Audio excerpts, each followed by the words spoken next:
Hello there. Thank you so much for staying on The Baby Doctor. Here's what I want you to do today, especially for me. Call a friend. Send a message on all your WhatsApp groups because we're going to have a very important conversation about preventing home or domestic accidents. It's important because the numbers are not too good, and Doc will be sharing that with us pretty shortly on how many children get caught up in domestic accidents, whether it's drowning, burning, falls that lead to fractures and sometimes fatalities. So I'll just give you a few seconds to do this, right? Call a friend, gather the house together. And I say this all the time because it's important. You may not be around when that emergency may occur, or as it is in our local settings, we don't take care of our children alone. We have a whole community that looks after them. So it's important that that entire community gets an education. Today, we are talking about home or domestic accidents. And like I said, graciously, Dr. Coy has agreed to be with us once again. Hello, Doc. Hello, Bernice. I love your red. Thank you. We are calling everybody to order. Because we are going to talk about home accidents. It's important. Yeah. Right. What are the statistics telling us? How often does this occur?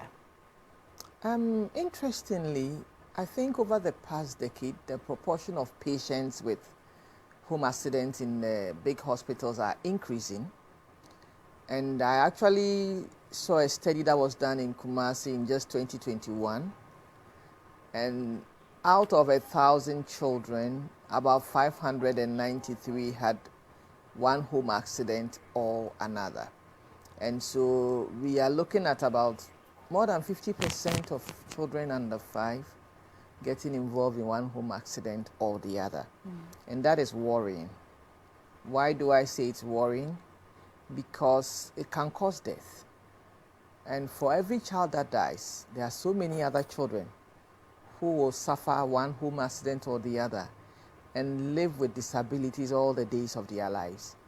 And these are avoidable causes of death and avoidable causes of pain and stress. So I think it's very important, and I'm happy that we are going to spend some time discussing this topic. Doc, let's start from the most common that we record in our hospitals in Ghana.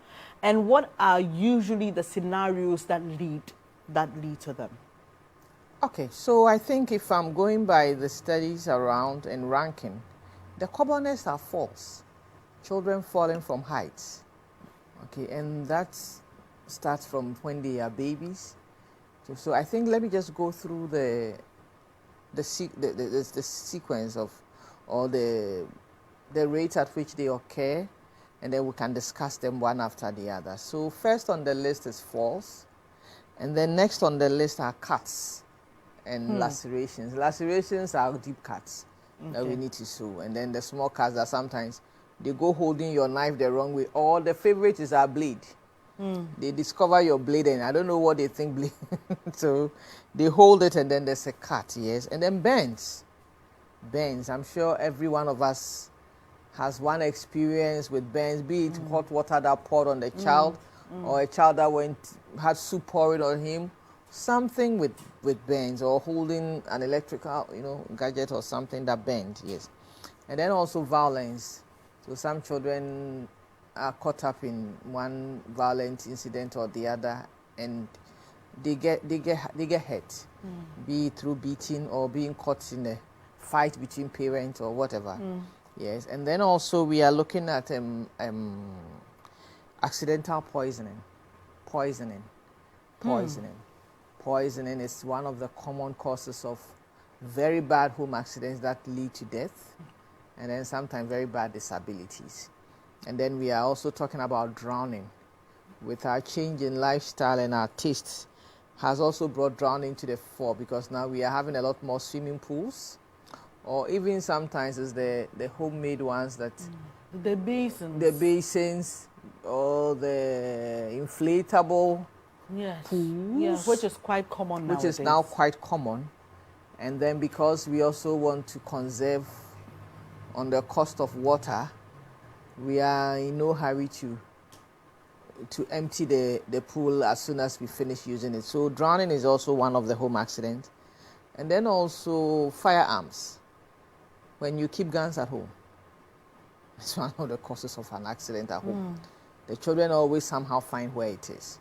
And they always want to figure out what this is and how it can bring something out. So it's one of the things that we are going to discuss. And then finally also ingestion of food or foreign bodies. They take mommy's earring. Or the popular ones so recently were coins. Yes, I think now the coins are a bit too big, so. Yes. But then the smaller ones, the 5 peso coin. 500 coins. The 5, yes, those things. So now the 5 peso coin now, the Ghana peso coin is small. Yes, and the 1 peso and all those. So those are things that also children need, or your earring or your beads or anything. Or sometimes even some of the nuts that we keep at unsafe places, they choke on them. So I think these are the accidents that we see around, and which can sometimes be very disturbing when you look at the outcomes. And Doc, as you were going through that list, I was recollecting stories that had been done on this channel around these things. So drowning, and I'll be sharing them with you as we go along, because you need to be able to relate. Sometimes it's not far from you like you think. Oh, yes. You know, sometimes we think, oh, this may not happen to me, but it's sometimes they're very, for lack of a better expression, insignificant things that lead to the disasters and the tragedies. So let's start with the falls, Doc. Absolutely. I mean, when a child is learning how to walk, they fall often. They fall. But those are not the kinds of falls we are talking about. We are talking no. about falls that From lead heights. to fractures, falls that lead to disability or even death. Death, yes. So I know there are many stories you can share with us, but before we go into how to prevent the falls, let's start with one of the most recent, or maybe a story that readily comes to you on a child falling and getting badly injured.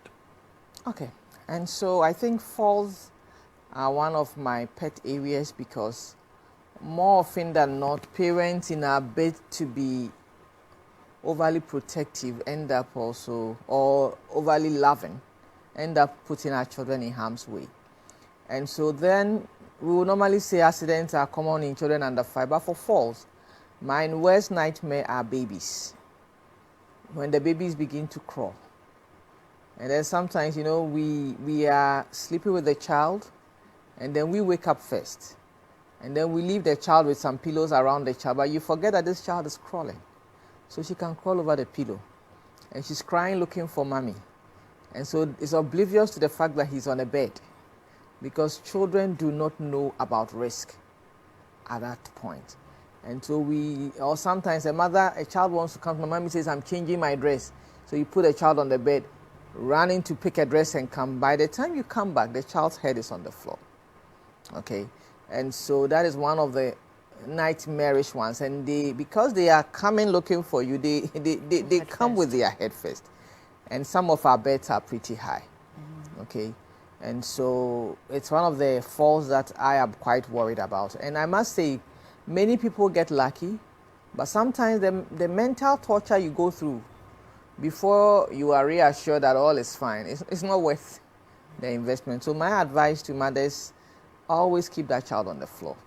And I have a philosophy: if your child is not in the cot and both parents are not beside the child, please move the child onto a mattress on the floor. The distance from the mattress to the floor is so short. A cold floor doesn't cause harm, but the height. So that's because I've seen a health worker lose a child before, because the child, she came from work, she thought she was not sterile enough to take her baby, so wanted to remove her unsterile clothes. And by the time she was done, she was rushing back to the hospital with the baby, and the baby didn't make it. Oh no! Because her head, sometimes the more affluent you get, the higher your bed. So yeah, so I think falls, yes, of course, and then the other falls from chairs, and then sometimes even from some of the playing equipments we give them, some of the exotic walkers and sitting chairs. Yes, and so, and if that child is a baby and it's all wobbly and wriggly, they can topple over. Yes, so falls can come from, or sometimes they are on a chair, they try to get down, or sometimes they are climbing objects when they are much older. Sometimes they can actually pile up things and they don't realize that the one beneath is not as stable as the one on top. He climbs and then down we come tumbling with everything. Kids are so adventurous. Sometimes I wonder where they get that instinct for adventure from. Because clearly there are times when you caution the child, don't do this, but they want to do it. It's as though they want to see what's in it. Oh, actually, I jokingly say that when you tell a child to stop, it means hurry up because she's coming. So I always joke about it that when you tell a child to don't go there, what it means is that he's going to hurry up. Okay. Because you are saying he shouldn't go, so he knows that you come after him or her. The earlier he gets there to figure out what is there, the better. That is just by way. So, but that's how adventurous children are. It's because they have not then been socialized to see what is risky. They are an open book. And adventure is human nature. We all love adventure till we are socialized to see that this adventure is dangerous. If you go here, this will happen. But till you know that something bad will happen. You're just exploring the world. The world is beautiful. They are little explorers. There's so much to see. And every day there's something new. So why not? So, Doc, you've shown us how to tackle with falls from beds, but there are also cases of children falling from buildings and staircases. And you mentioned the walkers, because I was reading somewhere about the Pediatric Society in America, you know, not recommending walkers because they have children coming into the emergency most of the time because they've, you know, toppled over or they've, you know, gone down the staircase or something like that. So just share with us other ways to prevent falls besides always keeping the child on the floor if you're not by them on the bed. So yes, there are other things that we should be aware of. For example, if you are in a story building, then you should have balustrades, and the balustrades should not be so wide apart. They should be such that no child can fit in. If you have stairs, you should have a lockable gate across the stairs that a child cannot open. It's a must. Because trust me, you can have 5 caregivers take care of one child. There's always that split second when that child will go out on the blind side of everybody. And so those are things that we should do routinely. If you have stairs, you should have protective. You should be fall conscious and ask yourself, how can I prevent my child from getting hurt when he falls? So that's why I even talked about the bed. The child will fall. Yes, he's learning to walk. He's exploring the world. Sometimes you have to do other things, but think safety as you choose homes. Think safety as you select designs for your new homes. Think safety. I mean, there are some things that if you have young children, you can put on hold. When they are older, you can do so. Some of the designs, curvy stairs, no balustrade, no security, is beautiful, but it is not for growing children because they will topple down the stairs and get hurt. So that's what I'll say. The falls come, I mean, he's on the table, the soup is down, he falls in. So children will climb, children will explore. So think safety. Okay. What I'm doing, can any child go through? And if your children are older, can somebody's child also go through it? So when you think safety, then you can put in all the safety measures along the way because environments vary. They are talking about walkers abroad because, yes, you know, most of those homes have a step or two. And the children, and I must say, walkers, the round ones are really not recommended because it does not allow the child to move freely. Okay. And even sometimes... Rather, the irony of it, it's called a walker, but it doesn't really do the job. Well, it keeps you the stage time. And then some people think that they should let their children start sitting in from like 4 months so that they can start sitting and walking. It doesn't happen.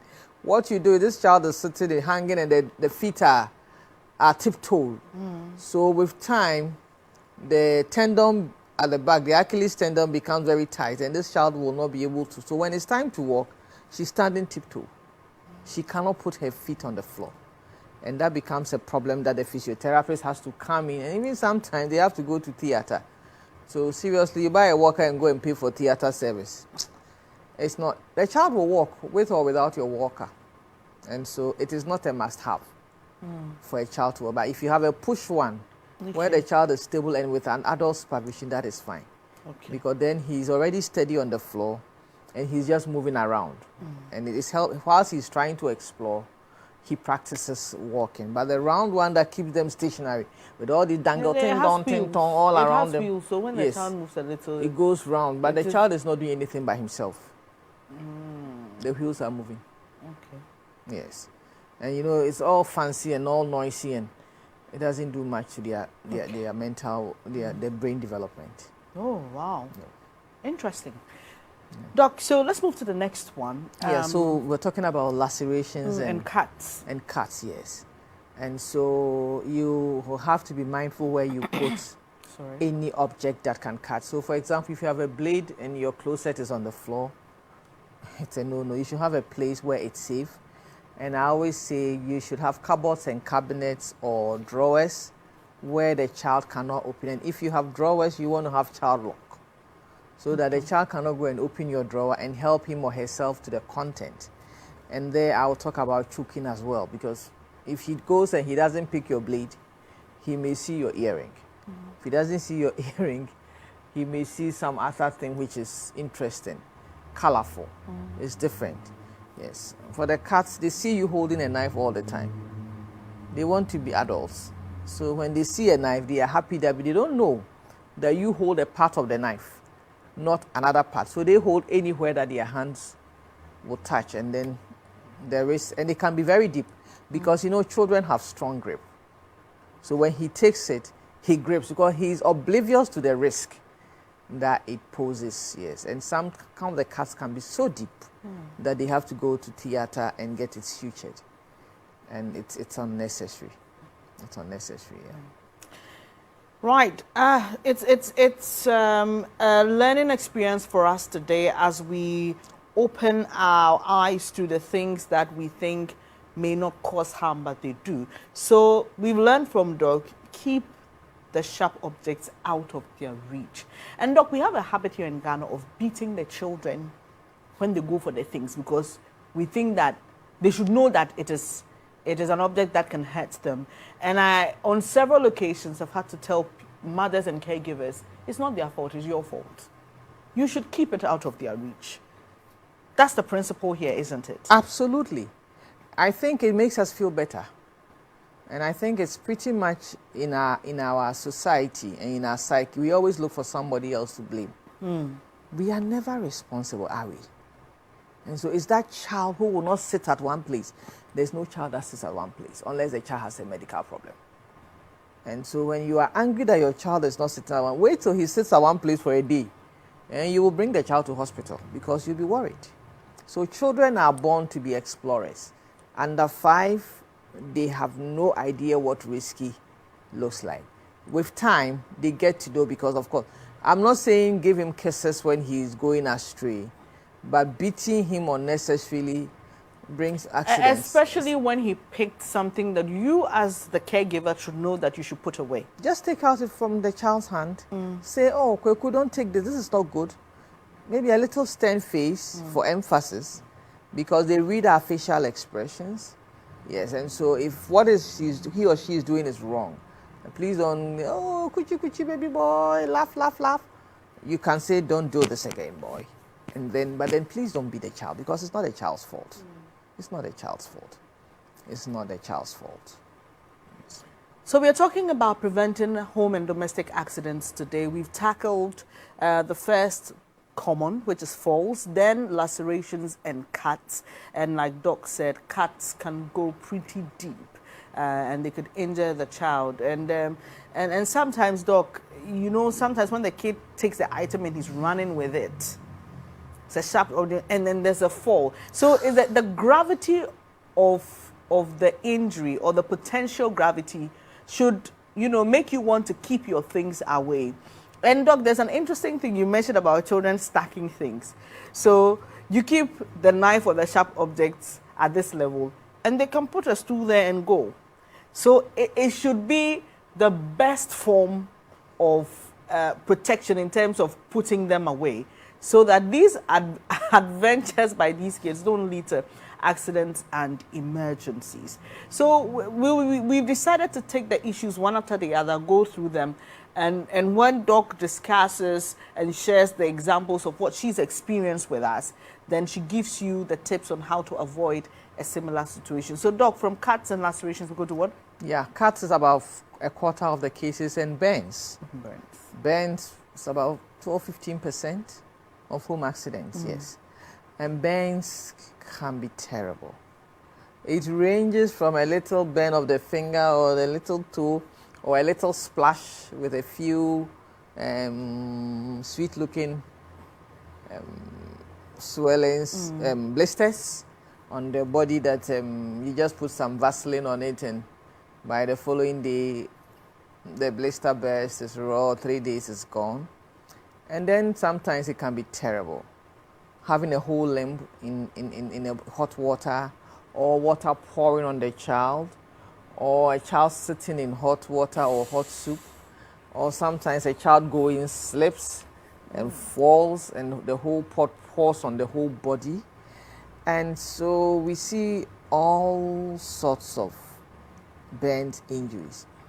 And more often than not, it is because an adult left a hot food or water or something in a place and left the child unattended. Yes.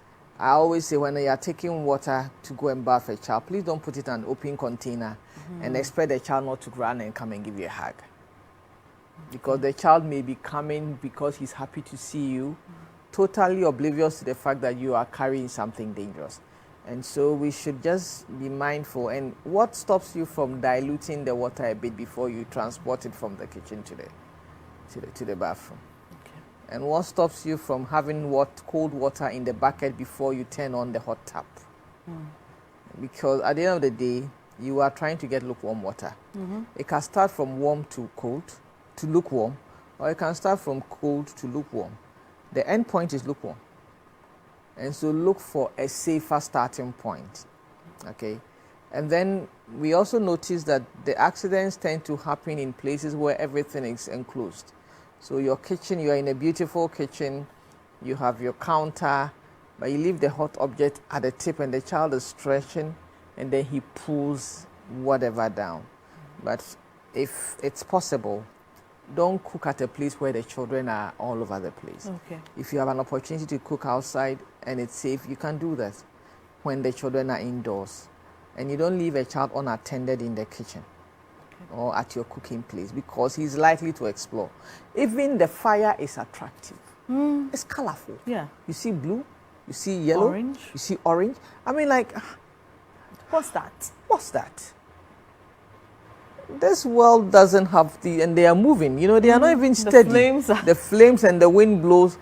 It's amazing. This is a new toy. Let me go and hold it. So sometimes you see them just putting their finger there and they have this pincer grab. They are going to catch the fire. The beautiful thing. You know it's fire. He does not know it's fire. So those are some of the things we get the burns, and burns can be devastating. It deforms. And sometimes you have children who lose limbs because of the kind of burns they get. And the time you spend in hospital as a parent and the emotional pain you go through seeing your child cry every time they dress them, it's not worth it. And we should try as much as possible. Please don't put a pot of soup under the table and say, Kweku, don't go there. Kweku will go and find out why he said he shouldn't go there. And so whenever you are cooking or holding a hot object, think safety. Can I put it on the last burner, which is so far away from the child? Yes. So that there's no way Kweku can get that far. Can I close the kitchen door after myself when I'm done cooking the hot objects, so that Kweku does not sneak in there to explore? So those are little things that if we do, can we tell our housekeeper that never carry the hot water to the bathroom?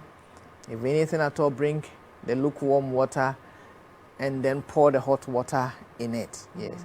Or if you are carrying hot water, then it should be in a closed container, so that even if I bump into you, it's secured. You won't spill it on me. That's fine. If your kettle is able to contain water and for that reason you are carrying a kettle, that is acceptable. But we just have to think safety. Okay. Think safety. Right. There's a tip somebody shared. I want your expert advice on that. So she says when her children were growing up, in order to avoid them touching the hot iron, she heated it up a bit and said, bring your hand. Tap. How does it feel? It's hot. Okay. The children never came close to the iron. In her mind, letting them experience a little of what they will experience if they came close to such a device kept them away. I don't know what your opinion on that strategy is. Of course, you can't do that with hot water, but you can do it with hot gadgets, like people who have salons and their children, and maybe the the iron for flattening the hair and all that, or the dryer, or any of those things. Is that something that you know, is it a helpful way of training the children to stay away? It's bordering on child abuse. So well, we bring up our children in different ways. It depends on their age. It depends on how inquisitive they have been around this iron. And so, but then I think giving them that kind of education may also be dangerous. What if he decides to punish his brother the next day with the iron? And so he decides to give it, or he's teaching his brother what mommy taught him. Okay. But he doesn't know mommy just heated it a little. And so he decides to heat it well and pa! So I think we can find more interesting ways. But you know your children best, and sometimes methods that we use vary because of the personalities that we have in our homes. Okay. Right. So we've done cuts, we've done falls, we've done burns, and the next one is? Poisoning. That one. Poisoning. I have a lot of questions on that. You're watching The Baby Doctor with me, Bernice Abu-Baidoo Lansah. When we come back, Dr. Coy will be sharing with us how to prevent home accidents. We will be giving you details on poisoning, on drowning, on firearms, and a lot more. Do stay. This is The Baby Doctor with me, Bernice Abu-Baidoo Lansah. Thanks for staying. And if you just joined us, we are talking about preventing home accidents. We've touched on burns, we've spoken about falls, cuts and lacerations, and others. But it's now time to get some more education on the others that Doc highlighted as, some of the common occurrences here in Ghana. And poisoning happens to be one of them. Doc, what should we know about poisoning? Poisoning here is often the child taking a chemical that is not meant to be taken. Or even taking, paracetamol. If you leave it, I just recently had a boy who just went to finish the whole bottle and went to mommy and said, I finished all. Yeah. And it cost them 3 days in hospital. Yeah. So anything that you take in excess that can harm you is a poison.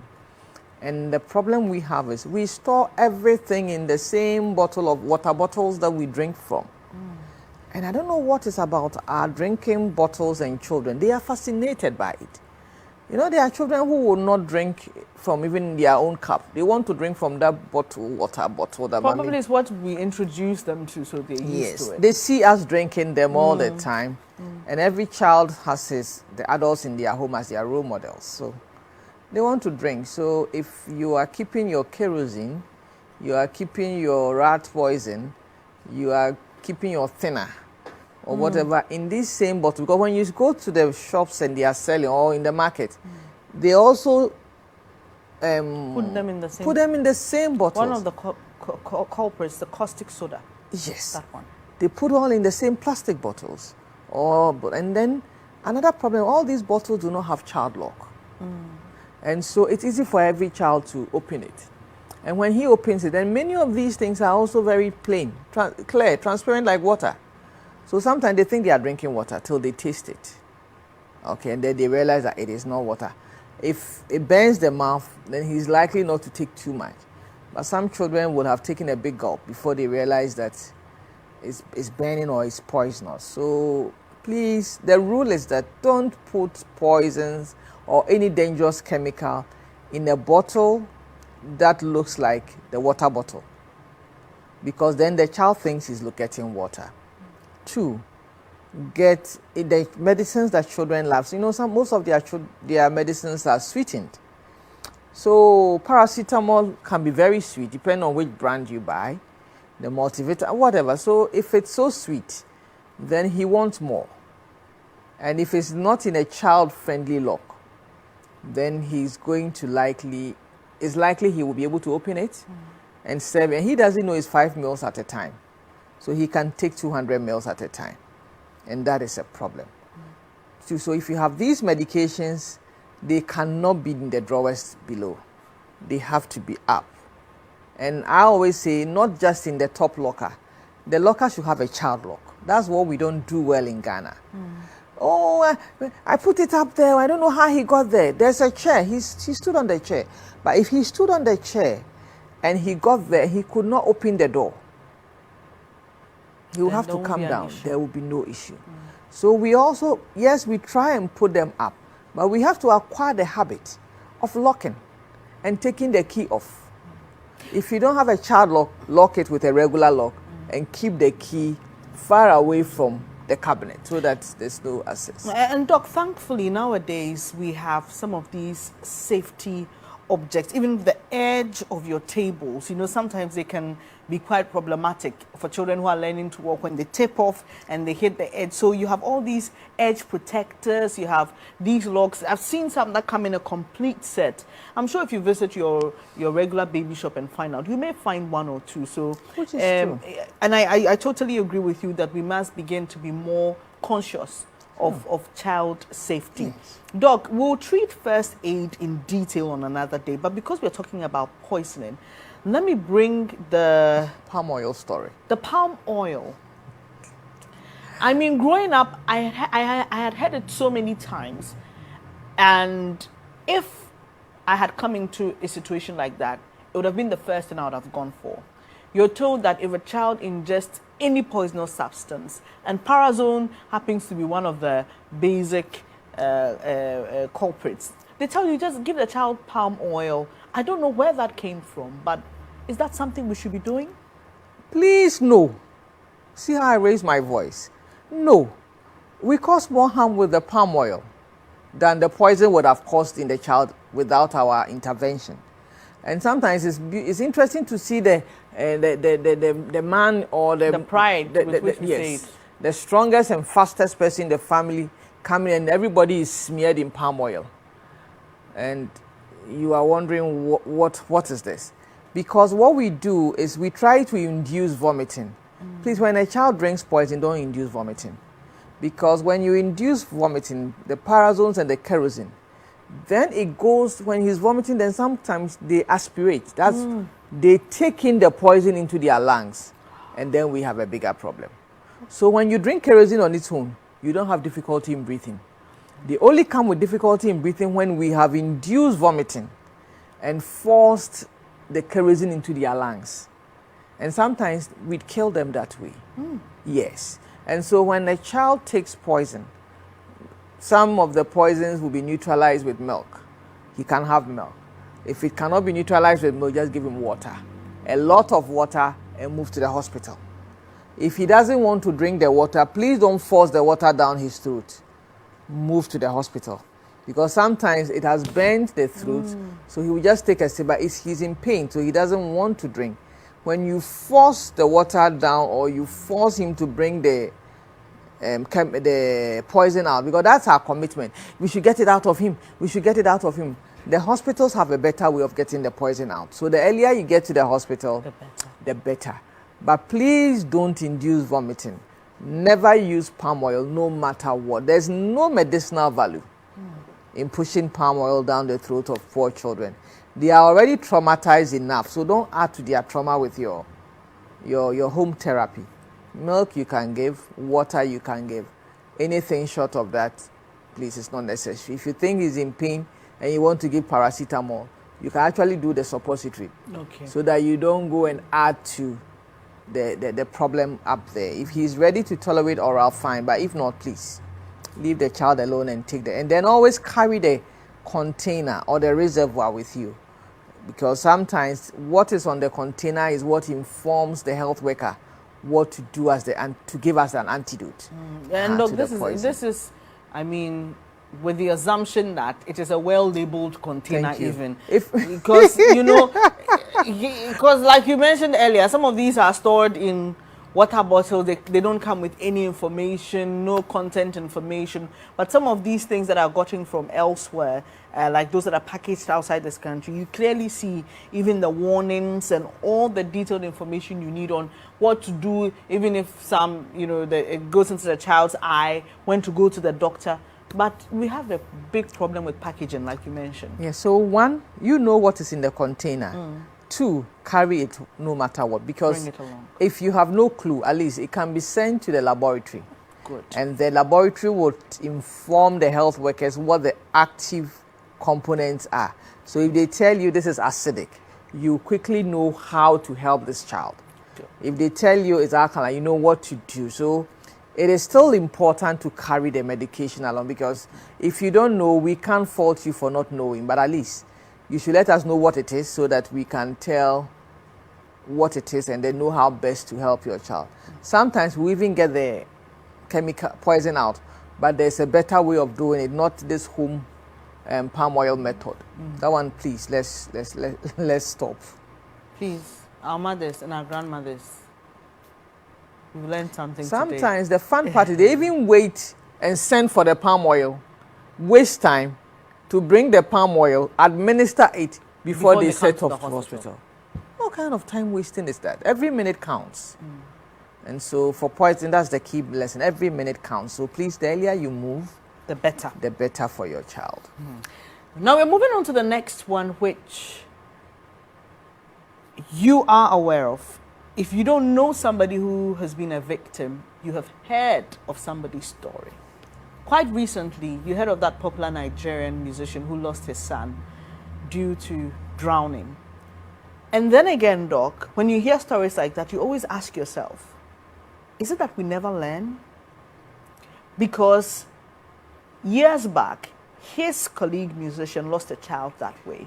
Here in Ghana, we know of footballers and other people who've lost children and grandchildren through drowning. It's a big problem. But Doc, before we even go to the drowning in the pools and the large collections of water, there's a story we told on this channel, the Joy News channel, that I'll never forget, of how a boy drowned in a bucket of water. And it's something we don't address our minds to. So we fetch water and we leave it in the back of the house, or we leave it in the bathroom. I am told that children, toddlers, younger children, can drown in water as high as 1 inch. Yeah, because it's possible. Because what happens is the water reservoirs are narrow. So children always go with their hands first. No child goes into, sees a bucket or says, let me turn and put my leg first. So more often than not, it's accidental. He's looking at the water, he slips and goes in. And so his head goes in first. And when the head and the hands go in, then he cannot come out. Okay, and as he struggles to come out, more water gets into his lungs. And so he drowns. So yes, it can happen, especially because our reservoirs are narrow. If it was a big tap, 1 inch, you may not drown. Yeah. Okay, but it's not a big tap, it's a bucket. Okay, yes. And let me just say this, and because I've been doing this for some time, I'm not a doctor, I'm not giving you medical information, I'm just sharing something I've learned. That the drowning has nothing to do with the quantum of water the child is immersed in, but it is about what goes into their lungs. Absolutely. So like we're talking about buckets now, don't think that, oh, buckets, dear. Sure. It is not the amount of water the child enters. It is how much of it enters his lungs. Yes. That is what the drowning actually is. Yes. Anna, doctor. Yes. Anna. What pass it? Thank you. Because the drowning is that water has gone to the place where air should be and it's displaced the air. And so there's no more air. And when you don't have air to breathe, your brain dies. Because if you don't have air to breathe, you have no oxygen. The body depends on oxygen to function. And look, you try, let's hold your nose for a few minutes. You realize that after a minute, you start frantically trying to push my hand away so that you can have freedom to breathe. And so as you get frantic, you get more agitated. And if I'm bent on not minding you, it gets, it gets worse. So that's how it is. I'm stuck in this space. I can't get air, and I don't know how to get out, and I get more agitated, and so my body needs more, and I keep drinking in breathing in the water. Yes, and so yes, drowning has become a topical issue now because many of us, I mean, when we were growing up, pools you saw in a few hotels, and then sometimes in movies. And then you dreamt of how when you grew up and you became rich, you will have a house with a pool. So that is, but then now there's this whole thing. So as we God blesses us and we put up homes, we think all our dreams can be achieved. And so we come up with all these things. It's not bad to have a swimming pool. But you should always know that when you have a swimming pool with children, there's the risk. And there's always that fine day, one day when somebody forgot to lock the fence. But you should have a fence that is locked. But there's always that day somebody forgot to lock the fence. I know a story like that. And it's opened, or they are having a kids' party, and all the children are indoors cutting a cake, and one child sneaks out and and then nobody sees this child because everybody is singing happy birthday, and this child spoils the party. Or parents are having a chat and then one little toddler sneaks out and the caretaker says she was also going to the washroom. There's always that time. And so as much as possible, if you really don't need pools when you have young children, please, please, please. And then make sure that you take out the water whenever you are not using them. Yes, if you cannot be emptying your pool as often as it should be emptied, then maybe you are not ready to have one. Yeah. So buy time, because it's expensive to maintain it. It's expensive to have the water. As soon as you finish using it, you should empty because you have children in the house. It happens all the time. And then you should always have a fence. I mean, the fence with the lock is a must. And please, it should be sometimes there can be a child lock, the latch, where as soon as you bang it, it closes. It's better. But sometimes we put a padlock and a little croc. Yes, yes. When I say croc, you know what I'm talking about. I know. Yes. I just said that for emphasis because that was the old one. And then when we just shift, you just shift and you think, and then yes. Yeah, you think it's locked enough. It's locked and enough. there's a thing that has, also been introduced, which is the actual pool cover. So I have a couple of friends who said, look, when I heard of this person's incident, I drained my pool and wait till I got a pool cover. So this is where they spread something over the entire surface of the pool so that just in case you forget to lock it, at least there's a second. So it's almost like a three-step security measure that the child is good. safe. So if the child jumps onto the pool cover, he won't get in. No. Fine. But then just make sure that when you finish swimming and you get a call, in fact, you are in the pool and you get a call, and you get out to pick the call, and the call requires you to come into the house and do something, a business call, and you are just going to grab a phone number for the partner, and your toddler decides that, okay, let me go and try daddy's tricks. So there's always that. So please be aware. Safety is the word. If you get a call and you are in a pool, make sure that your pool cover is there. The lock is there.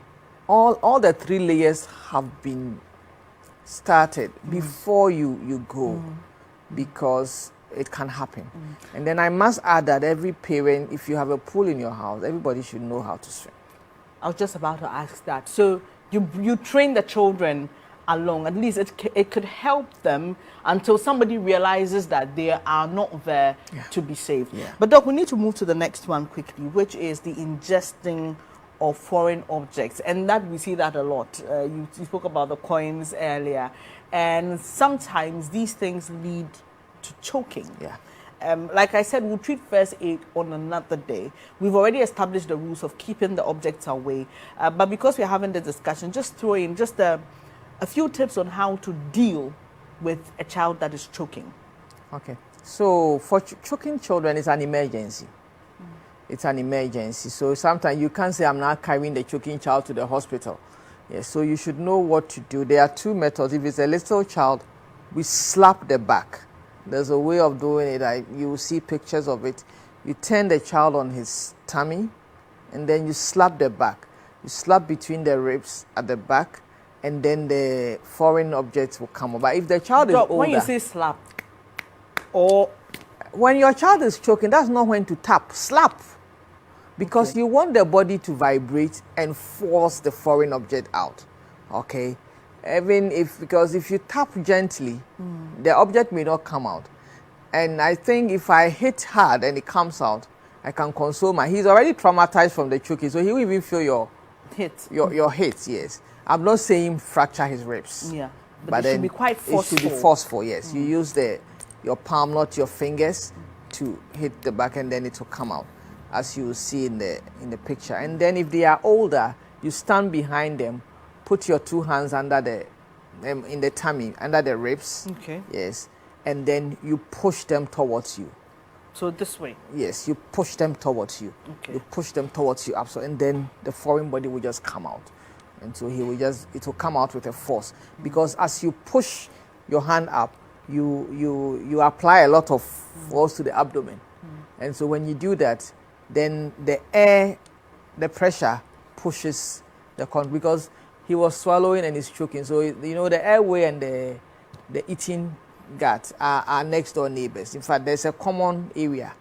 Yeah, so when you do that, then normally the food is choking the common area. And so when you do that, then it comes out. Right. So that is what I would say. Everybody should know. In fact, you should practice it at home.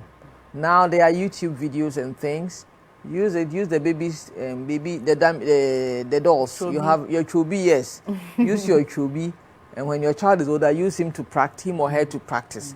Like a game, You are not going to do it so hard, but you want to get the technique right. So that whenever there is an emergency, you know what to do. Otherwise, you will get confused. Right. Yes. So, and Doc, like I said, you realize that most of the time we panic because we don't know what to do. But when we have the knowledge on how to deal with the situation, we are more calm and relaxed. Finally, Doc, the firearms. Again, stories come to mind of even teenagers using firearms and ending up killing. And there's a story of one who killed a sibling. They were toddlers and they were just playing. So as we wrap up the conversation, just tell us a bit on that and how to prevent that. Okay, so whenever you have a gun, a pistol, whatever you have, and you have children at home, you should know that they are at risk. The best thing to do is to keep them away from the child. And please never cock your gun or pistol. And don't put the bullets next to where the pistol is. If my child finds an empty pistol, okay, and doesn't know where the bullets are, he can cock it. And if he doesn't cock it, then he cannot fire.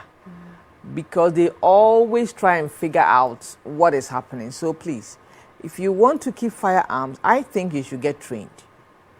When you are well trained, they teach you how to keep it safe.